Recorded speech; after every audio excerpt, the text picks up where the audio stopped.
Good morning.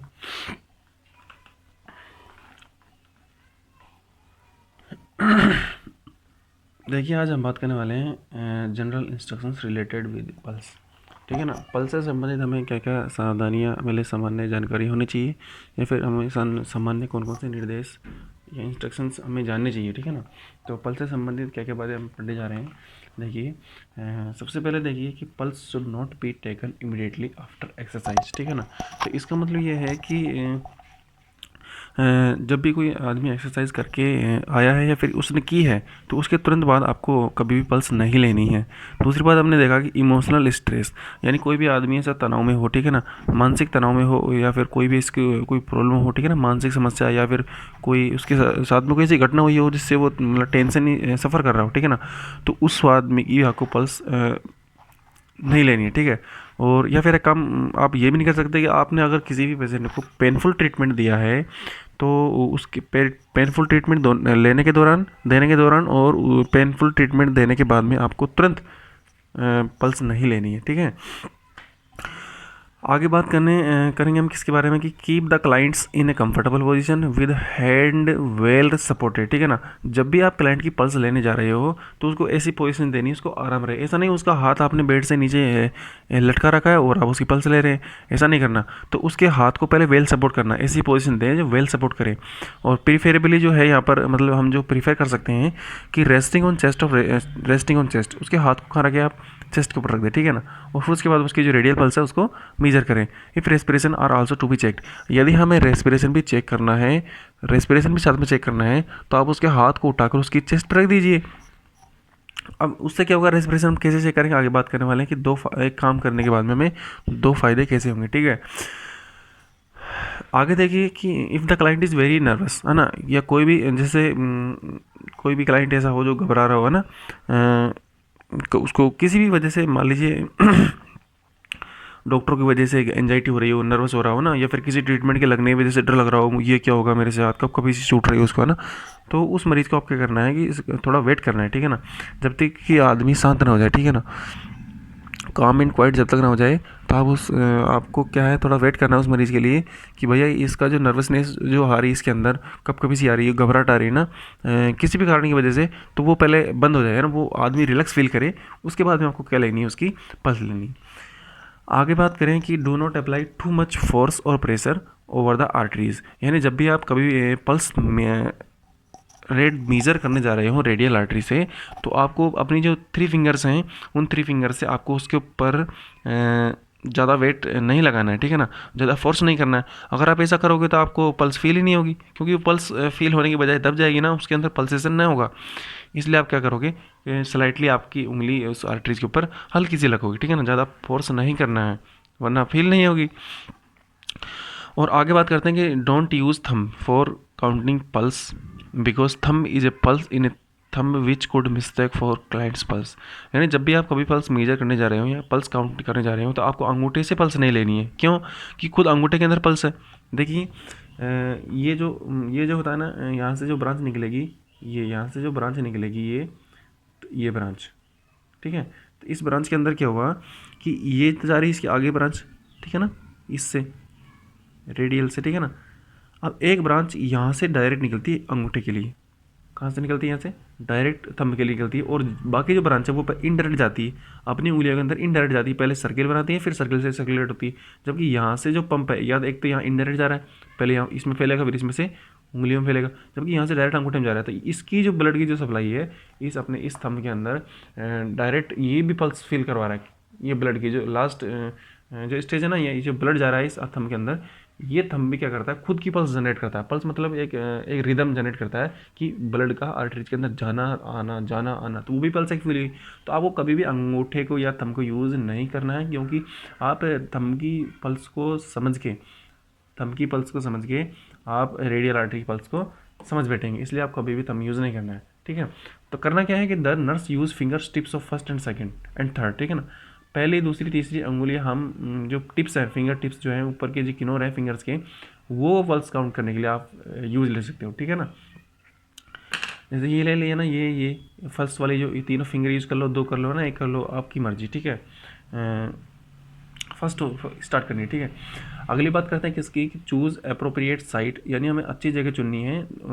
Radial pulse यहाँ पर बहुत अच्छी मानी जाती है कि choose appropriate site, take the radial pulse for routine assessment of vital signs in adult, यानी एडल्ट व्यक्ति के अंदर, एक वयस्क व्यक्ति के अंदर आप जब पल्स मेजर करने जा रहे हो तो वहाँ पर ये माना जाता है कि रेडियल जो पल्स है वो बहुत अप्रोप्रिएट है, बहुत अच्छी है, बहुत शानदार है ना, और बहुत ईजीली है और हमारे लिए सूटेबल भी है, ठीक है ना। आगे हम बात करेंगे इसकी कि palpate femoral pulse during cardiac emergencies to determine how well heart pumps blood throughout the body and during heart and peripheral vascular disease, है ना। तो आपको जब भी कोई हार्ट की ऐसी डिजीज़ हो, कार्डिक इमरजेंसीज हो, एमआई हो, एथेरोस्क्लेरोसिस हो, है ना, या फिर कोई भी ऐसी डिजीज़ हो जो हार्ट की अंदर मतलब कंजेस्टिव हार्ट फेलियर हो, कोई सी वैसी डिजीज़ हो कार्डियक इमरजेंसीज को क्रिएट करती हो, भैया ये अगर बहुत सीवियर डिजीज़ है हार्ट की, ठीक है ना।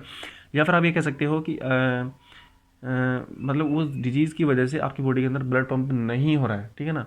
या फिर आप ये कह सकते हो कि हार्ट के दौरान, है ना, हार्ट के दौरान जो पेरिफेरल वेस्कुलर सर्जरी ना, पेरिफेरल जो वेसल्स है उनके अंदर कोई सर्जरी हुई है, तो वहाँ पर ब्लड पहुँचा या नहीं पहुँचा, इस बात को जानने के लिए आपको क्या करना है, ज़्यादातर जो फीमोरल पल्स जो है, फीमर के वहाँ है जो ग्रोन एरिया और फीमर के पास में जो पल्स है ना, उस पल्स को ज़्यादातर यूज़ कर लेना है कार्डियक इमरजेंसीज के अंदर, ठीक। दूसरी बात, अगली बात हम पढ़ने जा रहे हैं कि palpate pedal pulse. Pedal pulse क्या होती है, आपकी जो पैरों की जो उंगलियां हैं उनके जस्ट पीछे, ठीक है ना, मैंने बता दिया आपको। पाल्पेट पेडल पल्स, ठीक है ना। Presence and quality of pulse when client had peripheral vascular disease, आप पेडल पल्स का भी उपयोग कर सकते हैं, ठीक है ना। कब, जब भी आपकी जो पेरिफेरल यानी परिधीय यानी आपकी एक्सियल सिस्टम में नहीं, जबकि बॉडी के बाह्यतम सिस्टम के अंदर परिधीय तंत्र के अंदर जो भी वेसल्स वाली डिजीज होती हैं उनकी, या फिर उनके अंदर कोई सर्जरी हुई है ना, हार्ट की या एक्सट्रीमिटी की, हाथ या पैर की सर्जरी हुई है, तो आप पेडल वाले पल्स को ज़्यादा फील करेंगे कि इससे पता लगेगा कि सप्लाई हुई या नहीं हुई, ठीक है। उसके बाद में आप बात कर देंगे किसकी, कि count pulse one both radial arteries for newly admitted client, ठीक है ना। जब भी आपके पास में कोई नया मरीज़ एडमिट हो या फिर आपके नर्सिंग स्टेशन के अंदर कोई नया मरीज़ एडमिट होने के लिए आया हो, तो आपको क्या करना है कि उसकी दोनों हाथों की जो रेडियल आर्टरीज है उनका प्रेशर मेज़र करना है फर्स्ट टाइम, ठीक है ना। और अगली बात हम ये पढ़ेंगे कि आपको पल्स की जो काउंटनेस है वो 1 मिनट तक करनी है, ठीक है ना। कब तक करनी है, 1 मिनट करनी है। अगर इसमें कोई डाउट हो, है ना, when there is doubt ask someone with more experience to check pulse, है ना। अगर आपको पल्स मेजर करने में कोई भी डाउट हो रहा हो, या फिर हो सकता है कोई डिजीज़ हो आपसे मेजर ना हो पा रही हो, या फिर आप मेजर करने में अनेबल हो, तो आप ये काम करिएगा, इस पल्स लेने में जो माहिर है आपके नर्सिंग स्टाफ के अंदर, उससे आप हेल्प ले सकते हैं, उसको बता सकते हैं कि ये यहाँ समस्या है, ठीक है ना। तो वो लेके देखेगा या फिर आप उससे कह देगा भैया ये पेशेंट इस तरह का, तो ये जाहिर सी बात है ऐसी प्रॉब्लम होगी, तो आपको जो भी प्रॉब्लम होगी वो अंडरस्टूड होगी, ठीक है ना। लेकिन आप बता दीजिएगा एक बार अगर आपको कुछ एबनॉर्मलिटी मिलती है तो, ठीक है ना, आपके सीनियर्स को। और हम देखते हैं कि हमें क्या करना है कि रेट यानी किस मैनर में पल्स चल रही है। नंबर 2 रिदम, यानी ले में चली या नहीं चली। रेट का मतलब होता है कि पल्स जो 72 है वो आप यानी हार्ट का जो कॉन्ट्रैक्शन है वो 72 1 मिनट में हो रहा है या नहीं हुआ। नॉर्मल जो है 80, ठीक है ना, 72 80 60 80 जो भी है। उसके बाद में रिदम जो है एक ले में चली, ऐसा ना हो कि मैंने आपको पल्स के टाइप बताए थे, ठीक है ना। तो पल्स बाउंडिंग पल्स वगैरह मैंने कुछ टॉपिक छोड़ दिया है, लेकिन उससे पहले मैंने आपको बताया था कि पल्स के रिदम के अंदर क्या एबनॉर्मलिटीज हो सकती है, ठीक है ना। जैसे ब्लड गया फिर बीच में रुका, फिर कोई यानी डिजीज़ की वजह से आपको ब्लड कुछ देर बाद पहुंचा या फिर ज़्यादा पहुंच रहा है, तो उसकी टाइप थे, ठीक है ना। वो टाइप जो बाकी रह गए हम डिस्कस करने वाले हैं आगे टॉपिक में, ठीक है ना। ऐसा नहीं कि हम छोड़ देंगे। तो रेट, रिदम और वॉल्यूम को भी हम मेज़र करना है, ठीक है ना। एंड टेंशन ऑफ पल्स, ये सब चीज़ें हमें नोट करनी है कॉपी के अंदर। भैया इस मरीज़ की इतनी रिदम है, इतनी रेट है, इतनी वॉल्यूम है, और पल्स की जो टेंशन है वो इतनी है, ठीक है ना। दबाव कितना आ रहा है पल्स का वो भी हमें मेज़र करना है, ठीक है। और आगे बात करते हैं कि हमें जो भी मतलब ये जो हमने मेजरमेंट किया, ये मेजरमेंट हमें तुरंत रिकॉर्ड करना है, क्योंकि हम भूल सकते हैं, ठीक है ना। रिकॉर्ड इमीडिएटली बिफोर फॉरगेटिंग, भूलने से पहले हमें ये सबको लिखना है, ओके। और उसके बाद में देखते क्या करते हैं कि हमने पढ़ा था अब तक तो पल्स से संबंधित हमें क्या क्या सावधानियाँ बरतनी चाहिए, लेकिन अब हम देखने वाले हैं कि रेस्पिरेशन से संबंधित हमें क्या जानकारी रखनी चाहिए, ठीक है ना। तो हमें ये बात कहनी है कि never make client conscious that you are counting his respiration, है ना। जब भी आप उसकी सांस मेजर करने जा रहे हो तो आपको क्या करना है कि मरीज़ को कभी भी जगाना नहीं है। कि इससे क्या होगा कि फॉर दिस, इसके लिए क्या होगा कि place client head over chest before taking pulse. Pulse measure करने से पहले आप क्या काम करिए, उसकी जो हैंड है उसको चेस्ट के ऊपर रख दीजिए, क्या रख दीजिए, चेस्ट के ऊपर रख दीजिए, है ना। और कभी मरीज को जगाना नहीं है। अगर मरीज जग जाएगा तो वो आपको देखकर या फिर हॉस्पिटल को देखकर वो इरिटेट तो पहले ही है डिजीज से, है ना, इरिटेट तो है ही है, और साथ में उसको उसको मतलब एंजाइटी हो रही है उसकी डिजीज़ को लेकर, एक्यूट इलनेस की वजह से उसको घबराहट हो रही है ना, तो वो क्या करेगा, मतलब एक अपन कहते हैं ना इतराना, तो वो देख देख के मतलब एक तरीके से होगा कि घबराएगा, मतलब रिलैक्स ना हो पाएगा, तो वो अपनी ब्रीथ को रोक सकता है ना। इसलिए आप उसको जगाना नहीं है, क्या करना है, जगाना नहीं है, और साथ क्या करना है, आपको जगाना नहीं है, प्लस उसके हाथ को उठा के उसके चेस्ट पे रख देना। क्या करना है, चेस्ट पे रख देना। क्या होगा चेस्ट पे रखने से, आगे बात करते हैं। आफ्टर काउंटिंग पल्स, यानी पल्स आपने काउंट करने के बाद में आपने कहना है keep hand in place and count respiration also, ठीक है ना। आपको क्या करना है कि पल्स तो आपने मेजर कर ली, क्या कर ली, पल्स आपने 1 मिनट फुल भी, अब देख ली मैं 2 मिनट में मैं जब आपसे बता रहा था कि 2 मिनट में पल्स टेम्परेचर रेस्पिरेशन कैसे लेते हैं, ठीक है ना, 2 मिनट के अंदर। तो ये देखिए आप कि 2 मिनट के अंदर आप कैसे लोगे। तो आप मरीज को जगाए ना, क्या नहीं करें, जगाए नहीं उसको, सो रहा है तो सोने दें, है ना। तो आपके उसको हाथ को उठाकर उसके चेस्ट पर रख देना, ठीक है ना। आपकी 3 first second third finger use करके पहले तो उसकी आप ले लो पल्स, क्या लोगे, पल्स ले लो। पल्स लेने के बाद में आपको क्या करना है, 1 मिनट हो गई पल्स लेने में। अब आपको क्या करना है, दूसरी मिनट के अंदर 2 काम करने, उसके हाथ को उसकी चेस्ट के ऊपर ही रखे रहने देना है, नंबर 1 बात। दूसरा, आपको थर्मामीटर उसके एक्जिला रेक्टम जो भी आप लगाना चाहिए, जो भी मेथड आपको सूटेबल लगे, वह रेक्टम उस थर्मामीटर को प्लेस कर दीजिए, नंबर 1 काम। तो उस थर्मामीटर के 1 मिनट के अंदर, यानी आप ये मान सकते हैं कि फर्स्ट टाइम आप क्या करें, थर्मामीटर रख दीजिए, ठीक है ना, उसके 2 मिनट काउंट हो जाएंगे, और साथ में आप रेस्पिरेशन भी वो भी मेजर कर लीजिए, पल्स भी, ठीक है ना।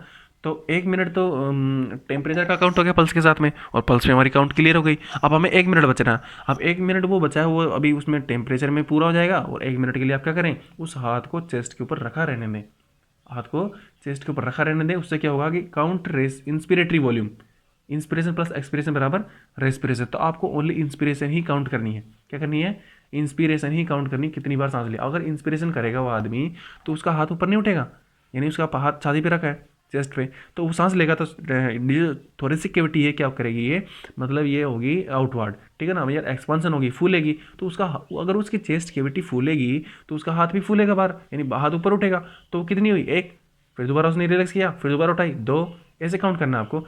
तो फर्स्ट में आपने क्या लगाया, टेम्परेचर की 1 मिनट तो पल्स लेने के साथ में हो जाएगी, 2 मिनट क्लियर, 1 मिनट में 2 काम हुए।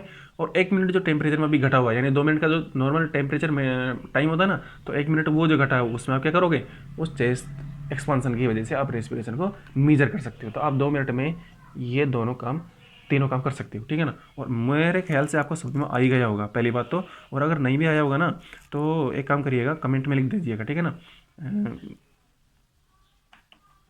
इसको अगले टॉपिक के साथ में एक बार डिस्कस कर लेंगे, ठीक है ना।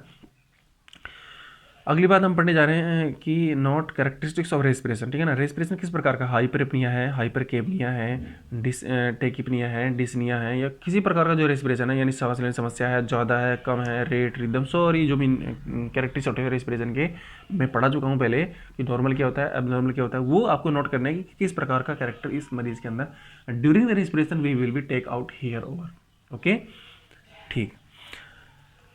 आगे हम बात करते हैं किसकी, never count respiration when client is in state of tension, ठीक है ना। जब भी मरीज को कोई टेंशन हो, यानी कोई दबाव हो, माइंडली, सोशली, फिजिकली, कोई सा भी प्रकार का कोई दबाव हो, तो आपको रेस्पिरेशन काउंट नहीं करना है, क्योंकि अगर वो टेंशन में है तो भैया उसकी रेस्पिरेशन ज़्यादा चलेगी। अगर टेंशन में है तो टेंशन का मतलब क्या होता है कि आपकी बॉडी के अंदर जो है सिंपैथेटिक नर्वस सिस्टम स्टिमुलेट हुआ। आपके अंदर क्या हुआ, सिंपैथेटिक के अंदर क्या हुआ, सिंपैथेटिक की वजह से क्या हुआ कि आपकी बॉडी के अंदर जो ग्लूकोज है, क्या हुआ, ग्लूकोज है, वो ग्लूकोज ज़्यादा मतलब मेटाबॉलिज्म होने लग गया। अब ग्लूकोज ज़्यादा मेटाबॉलिज्म होगा तो जाहिर सी बात है कि आपको क्या ज़रूरत पड़ेगी, ऑक्सीजन की। ऑक्सीजन की जरूरत क्यों पड़ेगी कि oxygen plus glucose equal to aerobic respiration, okay. तो एरोबिक रेस्पिरेशन के लिए आपको क्या करना पड़ेगा, आपका लंग्स क्या काम करेगा, जल्दी जल्दी सांस लेगा, क्या करेगा, जल्दी जल्दी सांस लेगा, जिसको आप बोलते हो हाइपर वेंटिलेशन। क्योंकि अगर ऑक्सीजन जल्दी सांस लेगा जब तो मिलेगी ना, तो ऑक्सीजन मिलेगी तो ग्लूकोज से मिलकर एरोबिक रेस्पिरेशन करेगी। और एरोबिक रेस्पिरेशन की जरूरत हमें क्यों पड़ी, क्योंकि ग्लूकोज का मेटाबॉलिज्म हुआ। ग्लूकोज का मेटाबॉलिज्म इसलिए हुआ कि आपका पेशेंट जो है टेंशन में है, क्या है, टेंशन में। और टेंशन में जो है, टेंशन के अंदर क्या होता है, आपका सिंपैथेटिक नर्वस सिस्टम स्टिमुलेट होता है, उसकी वजह से आपका ग्लूकोज ब्रेकडाउन होने लग जाता है, ठीक है ना। और उसके लिए आपको ऑक्सीजन की रिक्वायरमेंट पड़ती है, और ऑक्सीजन की रिक्वायरमेंट होती है तो आपका जो लंग्स है वो लंग्स से करेगा हाइपर वेंटिलेशन करेगा। हाइपर वेंटिलेशन की वजह से ऑक्सीजन की पूर्ति की जाएगी। वो बात की बात है कि समस्या क्या है लंग्स के अंदर है नहीं है उससे मतलब नहीं है, लेकिन आपका लंग्स अपनी ईमानदारी से अपना काम निभाएगा। क्लियर?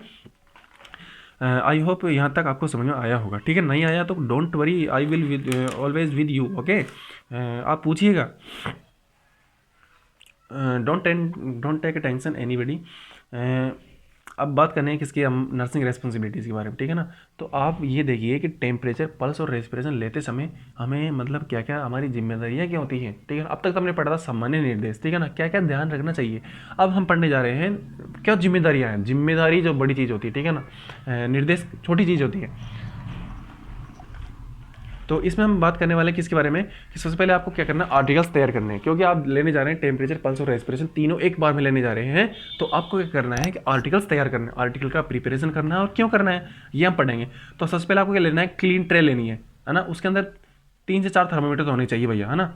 और वो भी थर्मोमीटर जो होने चाहिए वो एक जार के अंदर होने चाहिए, यानी एक जार जो होता है ना कैन, उस कैन के अंदर होने चाहिए, यानी मतलब जो कांच के जो थर्मोमीटर है वो ऐसे रखे हों मतलब सेफली, इसलिए जार का यूज़ करना है। और उस जार के अंदर क्या होना चाहिए, डिटोल लोशन होना चाहिए, एक रेशियो 1:40, यानी 1 ml अगर डिटोल है तो 40 ml वाटर होना चाहिए with some cotton at bottom of jar. ठीक है ना, वो जार जो कैन है उसके ऊपर कुछ कॉटन भी होना चाहिए, और उसका जो रेशियो होना चाहिए 1/40 ml होना चाहिए, यानी 1 ml डिटोल तो should be 40 ml water over year. Okay, और 3 से 4 थर्मोमीटर होना चाहिए और जार कंटेन होना चाहिए। क्यों होना चाहिए कि आपका जो जार है उसके ऊपर कॉटन इसलिए होना चाहिए कि वो कॉटन जो है आपका जो मतलब वो जो बल्ब रखा है उस बल्ब को प्रोटेक्ट करने के लिए, ठीक है ना, टूटे ना, इसलिए वो गिरे ना। आपका जो मतलब खाली एक मान लीजिए जार, आपको बहुत अजीब सा लग रहा होगा, लेकिन मैं कह दूं कि आपकी छोटी सी डिब्बी मान लीजिए, उस डिब्बी में आपने रख दिया किसको, थर्मामीटर को। थर्मामीटर को हमेशा कैसे रखोगे आप, उसका मुंह नीचे रखना है। कैसे रखना है, नीचे रखना है। नीचे रखने से क्या होगा कि वो जो मरकरी है वो मरकरी कहाँ रहेगी, बल्ब के अंदर रहेगी, है ना, और हम भी चाहते हैं यही है। तो आपको नीचे पहले कॉटन रखना है या ऊपर भी कॉटन रखना है, क्योंकि वो टूटने से बच सके। आगे देखिए क्या पढ़ने जा रहे हैं कि 1 जार विद क्लीन वाटर, एक जार ऐसा होना चाहिए इसके अंदर क्लीन वाटर होना चाहिए, एक कैन होनी चाहिए इसके अंदर क्या हो क्लीन वाटर हो, और क्लीन कॉटन स्वाब। नंबर 2 क्या होना चाहिए, clean cotton swab, clean water jar, एक कैन ऐसी होनी चाहिए इसके अंदर साफ पानी हो, एक कॉटन एक के अंदर क्या होना चाहिए, एक उसके अंदर स्वाब होना चाहिए कॉटन, यानी कॉटन की जो स्वाब होती है ना जो बनाए जाते हैं। हमने नहीं बनाती कि बाहर वो माया दीदी, माया आंटी बनाती है ना, ऐसे होने चाहिए कॉटन की स्वाब ना। और दूसरी बात kidney tray with paper bag, ठीक है ना। आपकी जो किडनी ट्रे है वो छोटी सी जो एक यूटेंसिल है ना, वो जिसके किडनी मैंने आपको बताया था कि मतलब एक बर्तन की तरह है लेकिन घुमावदार ओंडी, जिसके अंदर मतलब जिसका पींदा थोड़ा खड्डा है उसके अंदर, उसे बोलते हैं किडनी ट्रे। और उसके ऊपर जो अब हमारे घर में जो कचरे की जो डिब्बियाँ होती हैं, कचरे की जो होती है ना डस्टबिन, उस डस्टबिन में क्या करते हैं वो पन्नी वो पॉलीथीन लगाते हैं ना, ब्लैक रेड वगैरह, तो उस किडनी ट्रे के ऊपर भी आपकी ब्लैक पेपर बैग होनी चाहिए। ठीक है ना। अब इसका रीज़न देख लीजिए कि पानी क्यों चाहिए हमें, टू रिंच द थर्मामीटर को पहुंचने के लिए, है ना, गीले कपड़े से पहुंचने के लिए। कॉटन सॉफ्ट क्यों होना चाहिए, क्योंकि उस थर्मामीटर को साफ करने के लिए, वाइप करने के लिए, रगड़ने के लिए, है ना, उस पानी को हटाने के लिए।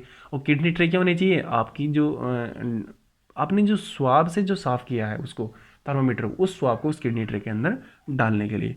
रेशनल समझ में आया।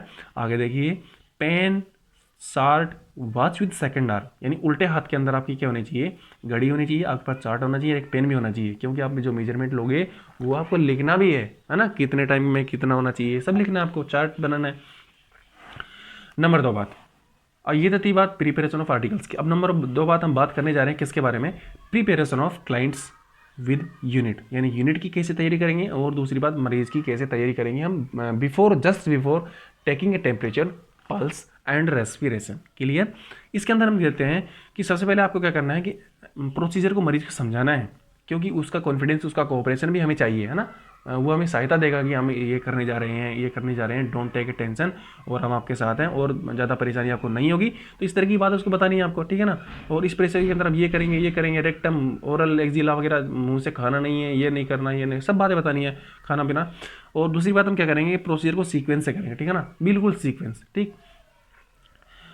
दूसरी बात हम ये करेंगे कि tell client not to drink, मरीज से हम ये नहीं कहेंगे कि आप मरीज से कहेंगे कि खाना पीना नहीं खाना है, कोई बीड़ी सिगरेट नहीं पीनी है, कोई पान की पत्तियां नहीं चबानी है। टेम्परेचर लेने से 15 मिनट पहले ये बात हमें कह चुकी है उन्हीं उनसे कि भैया हम टेम्परेचर लेने वाले हैं 15 मिनट बाद में, तो आपको इन चीज़ों का सेवन नहीं करना है, ठीक है ना। और आप जानते हैं इनसे क्या होता है, alteration in the temperature recording. Okay, तो आगे बात करने वाले किसके बारे में, कंफर्टेबल पोजीशन। आप टेम्परेचर लेते समय मरीज को ऐसी पोजीशन देंगे जिसके अंदर उसको डिस्कम्फर्ट फील ना हो, इजीली अपना जो रिकॉर्डेबल है वो टीपीआर वो आसानी से दे दें। और आगे बात करने वाले हैं keep one hand on chest for pulse tagging. अगर आपको पल्स लेनी है तो आप उसके हाथ को क्या उठा के रख दें, चेस्ट पर रख दें, और उसका वहीं हाथ को रखे रखिए, आप पल्स ले लें और टेम्परेचर का 1 मिनट हो जाएगा। और टेम्परेचर का जो अगला मिनट है वो रेस्पिरेशन के साथ में आप काउंट कर लोगे कि उसका हाथ जो एक्सपांस होगा चेस्ट कैविटी के साथ में, एक्सपांस एक एक्सपांस एक एक्सपांस एक, ठीक है ना। और साथ में आपका 1 मिनट उसमें रेस्पिरेशन में बच रहा है तो वो टेम्परेचर में वो चला वो काउंट हो जाएगा।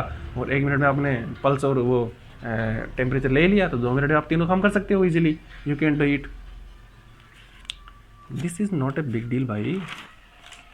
लास्ट तीसरा पॉइंट हमारे सामने प्रोसीजर। प्रोसीजर के अंदर हम क्या करेंगे, सबसे पहले देखो कि हम स्टार्ट करने जा रहे हैं। अब तक तो हमें प्रिपरेशन था या फिर क्लाइंट की प्रिपरेशन, आर्टिकल्स की प्रिपरेशन, अब हम डायरेक्ट मरीज के पास जा चुके हैं, है ना। और अब हम स्टार्ट करने वाले हैं हमारा प्रोसीजर का। भैया टेम्परेचर लेना ओरल मेथड का मैं जनरली यहाँ पर यूज़ करता हूँ, क्योंकि रेक्टम एक्जिला इतना इंपॉर्टेंट नहीं है ना, इंपॉर्टेंट तो है लेकिन इतना मतलब स्ट्रिक्ट नहीं है, इतना वो नहीं है कि पोटेंट नहीं है कि उनका बताना जरूरी, लेकिन ओरल जो है इसमें क्या है, रिस्क रहती है, ठीक है ना, आप सब जानते हैं। सबसे पहले आपको हाथ धोने, क्योंकि हमें इन्फेक्शन से बचना है, नंबर 1 बात। दूसरा, आपको थर्मामीटर को एंटीसेप्टिक लोशन से साफ करना है ना, और लोशन से साफ करके आपको उसको ठंडे पानी से पोंछना है, क्योंकि उसके ऊपर जो डिसइंफेक्टेड लगा है वो हटाने के लिए, और ये बात मैं पहले भी बता चुका हूँ। उसके बाद में आपको क्या करना है कि सबसे पहले क्या करना है, तीसरा काम आपको करना है कि जो बल्ब है, बल्ब यानी नीचे जहाँ मरकरी बैठी हुई है, रखी हुई है, वो मरकरी से आपको पीछे की ओर सफाई करनी है, पीछे की ओर, है ना, रोटेटिंग मूवमेंट में। जैसे मान लीजिए ये बल्ब था, ये बल्ब है ना, ये बल्ब मैंने यहाँ से कॉटन लगाया, अब इसको मैं आगे खिसकाता जा रहा हूँ, इसको हाथ को घुमाता जा रहा हूँ ऐसे ना, हाथ को घुमाता जा रहा हूँ ऐसे, घुमाया घुमाया ना, देखो मेरा एक हाथ घूम रहा है ना, और एक हाथ से मैं आपको बल्ब से स्टेम की ओर जा रहा हूँ, ठीक है ना, कॉटन को लेके, कॉटन ना मेरे हाथ के नीचे, राइट हैंड के नीचे, उल्टा हाथ को मैं घुमाता जा रहा हूँ, ठीक है ना। तो रोटेटिंग मूवमेंट के अंदर आपको क्या करना है, बल्ब को अपवर्ड यानी ऊपर की ओर साफ करते जाना है, क्लीन स्वाब के साथ में। यूज़ क्लीन स्वाब करना है आपको, क्योंकि असेप्सिस का प्रॉपर ध्यान रह सके, यानी हमें इन्फेक्शन से फ्री करना है उसको, है ना। और जा कहाँ रहा है, मुंह के अंदर जा रहा है, तो मुंह और नाक तो मेन रूट है इन्फेक्शन फैलने का भैया। तो आपको क्या करना है कि एसेप्सिस को मेंटेन करने के लिए, यानी without infection patient should be done over here, okay. अब देखिए अगला काम ये करेंगे, read level of mercury in good light, यानी हम जब मर्करी को मेजर करें तो हम लाइट के सामने इसको करें, क्योंकि हमें आसानी से उसकी जो लाइन्स हैं 35, 36, 35.1, 35.2, 35.3, ठीक है ना, easily we can say, okay. और easily we see the temperature recording of the thermometer, okay। तो lines are magnified and visible on the side, यानी जिस साइड में हो उस साइड लाइट के अगेंस्ट करें उसको, आसानी से आपको मेजरमेंट दिखेगा, जाहिर सी बात है। और अगली बात हम करने जा रहे हैं किसके बारे में, कि shake the thermometer of mercury level above 35 degree Celsius और 95 डिग्री फ़ारेनहाइट, यानी आपको थर्मोमीटर को हिलाना है कब तक, जब तक वो 35, यानी जैसे मान लीजिए 35, यानी आपने किसी का टेम्परेचर लिया है, फिर आप ये मान लीजिए उस थर्मोमीटर के अंदर टेम्परेचर आपका जो है वो है नॉर्मल से बहुत ज़्यादा कम है, 35 है या 95 है, तो आपको उसको सेक करके हिला के आपको उसको नॉर्मल लेके आना है, ठीक है ना। क्विक मूवमेंट ऑफ रिस्ट, आपको हल्का सा झटका देना है हल्का लाई से, ठीक है ना, क्योंकि आपका जो रिकॉर्ड है टेम्परेचर वो एग्जैक्टली करेक्टली होना चाहिए, और एक्चुअल टेम्परेचर से आपको वो टेम्परेचर कम होना चाहिए, ठीक है ना। दूसरी बात यह है कि हमें मरीज़ से कहना है कि अपने माउथ को खोलो एंड उसके टंग के नीचे थर्मामीटर को रखना है, एंड उससे कहना है कि काटना नहीं है, होठों से पकड़ना है, ये बात लिख चुकी है, ठीक है ना। और touch with body tissue to record temperature, और वो जो टेम्परेचर का जो बल्ब है वो टिश्यू से कनेक्ट होना चाहिए जब भी रिकॉर्ड कर पाओगे। और have thermometer in place for 2 minute, ठीक है ना, कम से कम 2 मिनट के होने चाहिए, ये हमारे लिए इनफ टाइम है, ठीक है। और लास्ट जो हम पेज पढ़ने जा रहे हैं उसके बारे में ये है कि place client hand over his chest with wrist extended and palm downward, यानी आप उसकी जो पाम है, ये जो पाम हथेली उसको नीचे की ओर करना है, नीचे की ओर, और उसकी जो रिस्ट है ना उसको एक्सटेंड करना है, ऐसे फैलाना है ऐसे, ठीक है ना, रिस्ट को एक्सटेंड करना है उसके चेस्ट के ऊपर, रेशनल ऐसा क्यों कि उसका जो आर्म है placed over chest help to count respiration without client को नॉलेज, यानी मरीज को बिना पता लगे ही हम क्या कर सकते हैं, मरीज की रेस्पिरेशन को चेक कर सकते हैं। अगर आपका हाथ उसको फुल ऐसे रखा हो तो नहीं, उंगलियां नीचे डाउनवर्ड, फिलहाल पाँव को डाउनवर्ड की तरफ करना है, और दूसरी बात क्या करना है, उसको हैंड को ऐसे रखना है, ठीक है ना, एक्सटेंडेड यानी फैला के रखना है, क्योंकि उसकी जो एक्सपेंशन होगी वो इजीली वी कैन फील। अगली देखो, holding watch in left hand, यानी आपको घड़ी हमेशा लेफ्ट हैंड में पहननी है और जीरो से स्टार्ट करना है, यानी एक रेस्पिरेशन हुई जीरो काउंट करनी है। रेशनल क्यों कि जीरो जो टाइम है वो interval and next pulse felt is one of sequence, यानी जीरो से आप स्टार्ट करोगे एक, है ना, जीरो से स्टार्ट करोगे आप एक, और जीरो के बाद में आप एक चलाओगे, यानी एक रेस्पिरेशन होगी, जिसको क्या काउंट करोगे आप, जीरो, ठीक है ना। अब पता नहीं वो जो रेस्पिरेशन है वो तो पता नहीं आधी है अधूरी कहाँ से काउंट हुई उसका पता नहीं ना, एबनॉर्मल है नॉर्मल है ना। तो आपको क्या करना है, जीरो काउंट करनी है फल्स वाली को, और सेकंड से आप क्या करना है, एक से काउंट करना है, ठीक।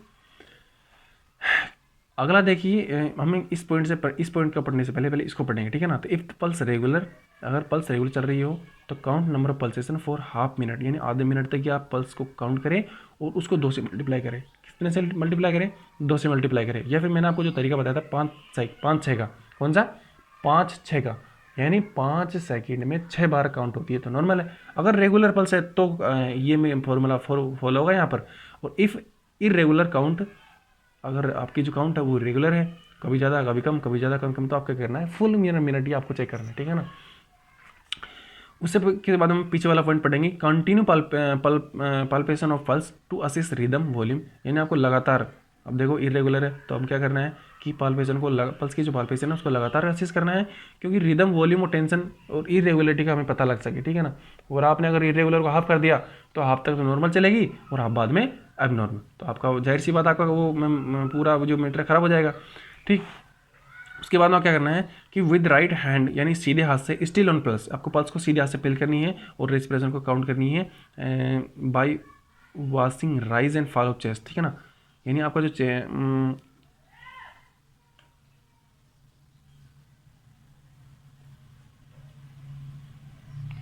फॉल ऑफ चेस्ट, यानी आपका जो चेस्ट है उसका फॉल, यानी ऊंचा उठना या फिर नीचे गिरना, ऊंचा नीचा, इस बात से आपकी जाहिर होगा कि रेस्पिरेशन चल रही है। तो आपको सीधा से पल्स भी लेनी है, पल्स साइड में रेस्पिरेशन भी चेक करना है। यदि क्लाइंट इज अवेयर, यदि अगर मरीज जग गया तो that is respiration are counted, है ना, उसकी जो रेस्पिरेशन काउंट करनी होती है, he may hold breath and rate may be altered, यानी वो अपनी सांस को रोक सकता है, अगर उसको होश आ चुका है तो वो अपनी सांस को रोक सकता है और उसकी जो रेट है वो भी अल्ट्रेशन आ सकती है, ठीक।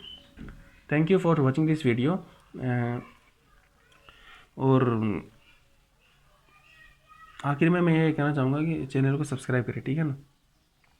सब्सक्राइब का कारण ये है कि अभी हम जो वीडियो अपलोड करते हैं ना, इसमें कुछ समस्या है। दूसरी बात, अगर 1000 अगर सब्सक्राइबर हो जाते हैं तो हम लाइव क्लास यूट्यूब के अंदर आ सकते हैं, ठीक है ना। फेसबुक की समस्या ये थी, ब्लर दिखता था, 10 सेकंड पीछे कमेंट आते थे, इतने में मैं आगे निकल जाता था, तो ये प्रॉब्लम वहाँ थी, इसलिए मैंने वहाँ का सिस्टम बंद कर दिया। और मैं जितने भी थे जो तुम फ्रेंड थे सब कॉन्फ्रेंड कर चुका हूँ, ठीक है। और यूँ कहोगे सर ने फेसबुक आईडी बनवा दी है ना, ऐसा कुछ नहीं है। जिसको पसंद नहीं डिलीट कर दीजिएगा, ठीक है। सूटेबल लगी था क्या करें, ठीक है। Thank you for watching this video. Next class कल लेंगे हम, है ना।